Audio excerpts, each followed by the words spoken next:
This is something I've been thinking about for about 10 years now. Um, and now's the time that I'm finally getting to it. So, for those that don't know, I'm Steve. I'm in Adelaide. And one of the things that I've been wanting to do for quite a while is to make some sort of YouTube video or video in general. This is something that I've been interested in doing for over 10 years now. I've stopped, I've started, I've stopped, I've been too scared, I've been, why would anyone want to listen to me? I've felt there's a sense of authority when it comes to creating videos for the internet. Um, and it's just something that I hadn't really been at ease with the concept of doing, probably until now. And it's more around being a signal. It's not my authority or my telling what people should do or what I know or I know better.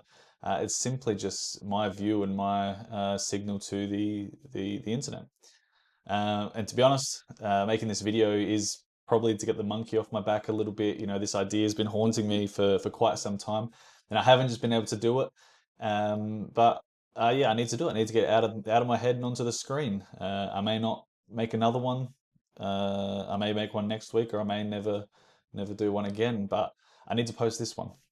Um, so that's what this is. And it leans into the concept that I've kind of understood over the last year or so around the way that my brain works. And it's really come to, it's operating on about 50 tabs at a time. Um, I've understood now this is called ADHD or neurodivergence. Now, I'll get into that in a little bit at a different time, but it's just really understood that my brain is working at 100 miles an hour constantly. And it's taken me a long time to kind of come to grips with that.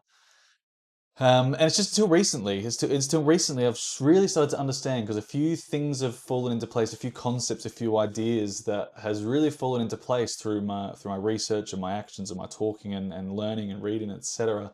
Um, and it's really realized that all of these bits of information, the random thoughts, I've kind of described them as a bit of a node now. Like there's a random thought here, which takes me to here, which takes me to there. And I probably didn't appreciate how much they were all connected and the way that my mind operates towards like a system kind of oriented thinking. And now I think each of these nodes is like an interconnected graph, and I treat them almost as hyperlinks. So each random thought is a hyperlink to something else that I don't know yet. I may never know, or it'll happen tomorrow or next week, or there'll be a thought from 5 years ago that comes up and starts to make sense again. So I'm kind of reframing my brain's operating system and how I really, uh, I guess, have adapted to the understanding of myself. And it's been a journey, and it'll still continue to be a journey. But this kind of operating system of 50 tabs is starting to make a little bit more sense now, I guess. Now, this has been great for my career. It's been really good in kind of for the jobs that I've been able to get, the projects I've been able to work on, working in the technology industry. It's been awesome. I've been able to see a lot of things. I've been able to apply some logic and connectedness, and really drive some projects forward. And it's been really good in my career. I've done a whole multitude of different project roles, but behind the scenes, it's been a lot more of a struggle. I think being able to apply this to a personal life is much more of a challenge. And I've always thought over my life, I've always heard, oh, you always start something, but you never finish it. You will, and it's true. Like I have thousands of hobbies I've tried. And in my mind, it's always been trying to figure out what is the hobby that's going to stick? Who am I? What do I like? And I would never find myself at the end of a certain hobby. I felt guilty for starting all these things and not being a finisher. Um, and it's something that, I'm sure other people battle with this as well. I've recently kind of reframed this though a little bit. And, I talked to Gemini a lot about this, and it really helps kind of mirror myself and bounce ideas and just kind of almost journal and get my thoughts out onto paper, in this case, a digital notebook for myself. And I'm kind of reframing it as not being a quitter anymore. And I'm reframing it as being an adventurer. Uh, I think the way that my brain works is that I like to explore something, learn something, understand it, see how it fits in, learn some history, try it, uh, and then I kind of move on to the next thing. And over the last week or so, I've really changed the thought to give myself permission to do this. Um, I don't think it's a bad thing anymore. I can say that I've tried all these different things. I've liked all of them. I've liked the initial learning experience. I can't say I'm an expert at any of them, but it's been a really, really good experience for all of them. So this shifted a little bit and reframed the way that I think about the 50 tabs being open to trying the different things, etc. Now, one of the things, I mentioned I talk to Gemini a lot, and I do. And I think this is where AI really fits in. I think for my mind, especially, maybe other minds too, but I personally see these kind of generative AI tools, your large language model tools, as a prosthetic. It's a cognitive prosthetic for myself, for my brain, to help create order in the chaos. Um, I understand that a lot of people have a different view about AI. I'm very much deep into the AI learning. I use it every day.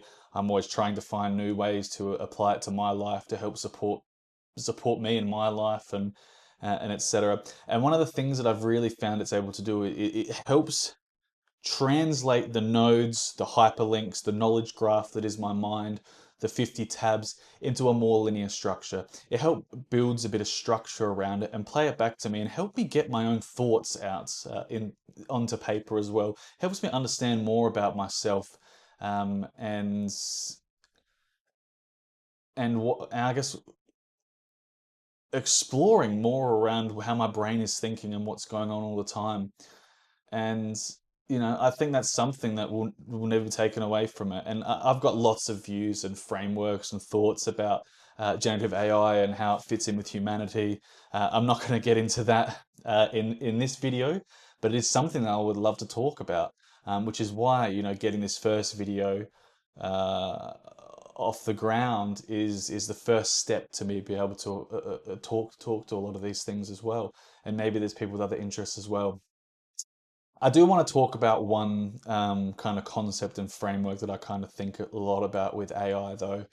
And it's a lot of the reason why it's time for me now to make a video like this and talk to the camera and talk to whoever is watching on the other side as a human. And I wanted to specifically be raw, unscripted. I've got some talking points on the screen here that I wanted to kind of build a bit of a story so it made logical sense. Maybe it doesn't, we'll see.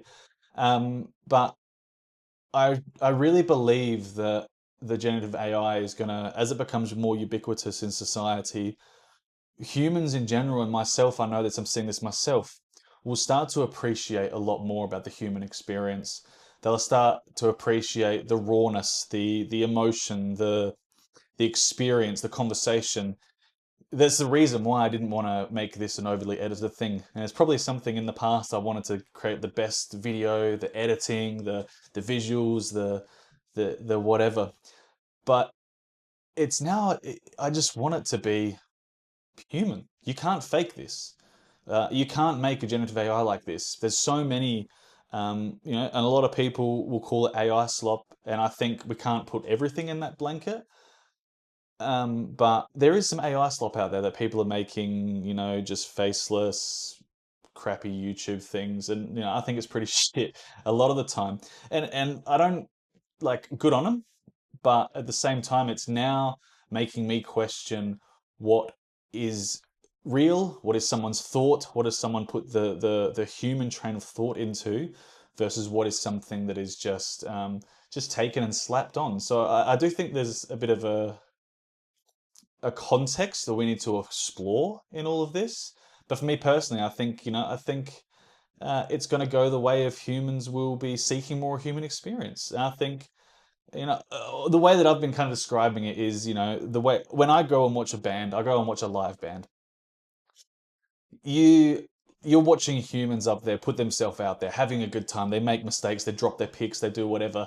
That's a part of the experience. It's the raw human experience. And I think that's what we're gonna start to uh, really resonate with more. And maybe not this video, maybe this is too bland or boring, but I think it's a human thought that cannot be replicated. So it's something that I'm quite interested in.